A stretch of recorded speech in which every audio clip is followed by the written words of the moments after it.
एकदम हुन्छ नि खरासेको टाइपको के अब यस्तो हुन्छ नि अब बिहा गरेको भए लभ परेको भए डेट गरिरहेको भए खासै प्यासी हुँदैन थियो होला। अब सिङ्गल छु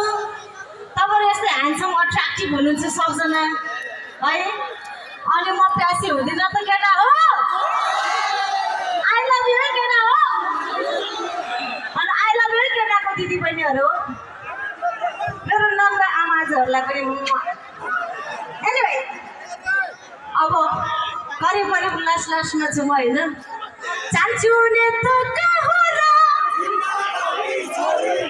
यति नै हुन्न नि बाबा अझै लाउड चाहियो नि बाबा लाज किन बाबा हल्ला गर्नु पर्यो नि त बाबा है त फेरि चान्चु ने त कहाँ र अध्यारोमा लाग्को माया अध्यारोमा लाग्को माया सँगसँगै अब है त जिमल बगी छोरी काले बजाउँ अहिले